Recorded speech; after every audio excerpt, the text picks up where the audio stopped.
સર્વેને જય શ્રી કૃષ્ણ. આજે આપણે જાણીશું માહ માસ મહાત્મ્ય. માહ માસ મહાત્મ્યમાં પહેલો અધ્યાય રાજા દિલીપનો આખેટ વૃત્તાંત. પ્રાચીન કાળની વાત છે.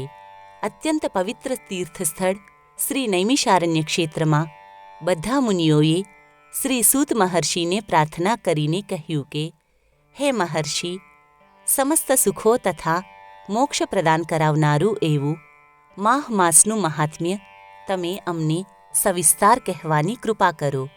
ત્યારે શ્રી સૂત મહર્ષિ અત્યંત પ્રસન્નતાપૂર્વક બોલ્યા કે, હે મુનિજનો, તમે ધન્ય છો.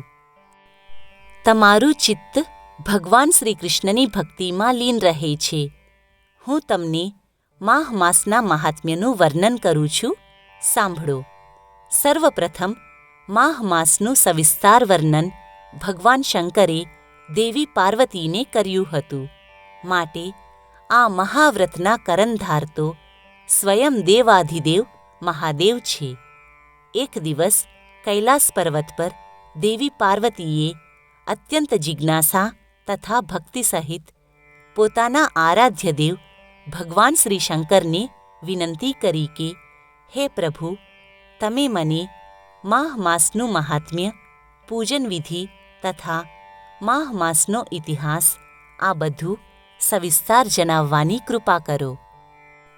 દેવી પાર્વતીના ભક્તિપૂર્ણ પવિત્ર ભાવને જોઈને મહાદેવ ખૂબ જ પ્રસન્ન થયા અને કહ્યું કે, હે દેવી, આ અતિ પ્રાચીન કાળની વાત છે. એક વખત મહારાજા દિલીપે એક વિશાળ યજ્ઞનું આયોજન કર્યું હતું. રાજાના આ આયોજન માટે યજ્ઞના અંતમાં અનેકાનેક ઋષિઓએ રાજાને આશીર્વાદ આપ્યા તથા નગરવાસીઓએ રાજાની ખૂબ પ્રશંસા કરી. ત્યારબાદ એક દિવસ મહારાજા દિલીપ પોતાના સેનાના સમૂહ સાથે શિકાર કરવા માટે ઘનઘોર જંગલમાં ગયા. પણ રાજાને જંગલમાં શિકાર કરવા માટે કોઈ પણ જાનવર ના દેખાવાથી રાજા આશ્ચર્ય પામ્યા. રાજા તથા એના સેનાના સમૂહને જોઈને બધા જંગલના પ્રાણી પોતાની પ્રાણ રક્ષા માટે ગુફાઓમાં તથા અન્ય સ્થળોમાં સંતાઈ ગયા હતા. રાજાને જંગલમાં અમુક જગ્યામાં મૃગ તો દેખાણા, પણ રાજાને ક્યાંય પણ સિંહ ના દેખાણું. રાજા દિલીપ સિંહના શિકાર માટે અત્યંત ઉત્સુક હતા. રાજાને અચાનક જંગલમાં એક ખૂબ જ સુંદર મૃગ દેખાણું. તે મૃગને જોઈને રાજા તો ખૂબ આશ્ચર્ય પામ્યા, કારણ કે તે મૃગ ખૂબ જ વિશાળકાયી તથા અતિ સુંદર હતું. આવું મૃગ રાજાએ આથી પહેલાં ક્યારે પણ જોયું ન હતું. રાજા દિલીપ પોતાની સેના સાથે તે મૃગનો પીછો કરવા લાગ્યા, પણ તે મૃગ તો ખૂબ જ વેગથી દોડતું હતું. રાજાના અશ્વ પણ તે મૃગની પાછળ પાછળ ખૂબ વેગથી દોડતા હતા. તેમ છતાં પણ તે મૃગને પકડી શકતા ન હતા. મહાદેવ બોલ્યા, હે પાર્વતી, તે કોઈ સાધારણ મૃગ ન હતું, એ તો માયાવી મૃગ હતું.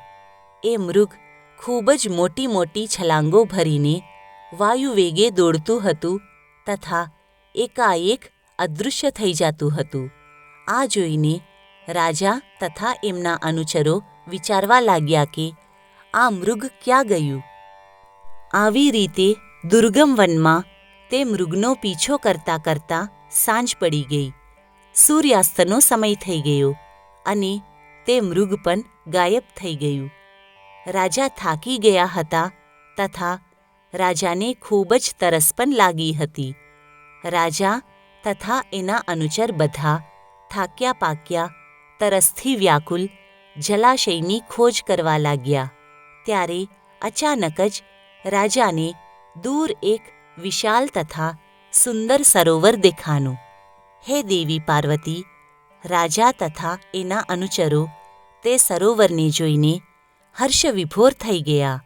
તે બધાય તે સરોવર પાસે જવા લાગ્યા અને થોડી વારમાં તો રાજા દિલીપ પોતાના સૈન્ય સમૂહ સાથે તે સરોવર પહોંચી ગયા.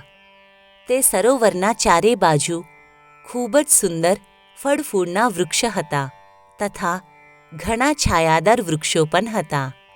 તે સરોવરનું જલ નિર્મલ તથા પારદર્શી હતું. તે સરોવરમાં કમળના સુંદર ફૂલો હતા. તે જલાશયમાં રંગબેરંગી માછલી જલવિહાર કરતી હતી.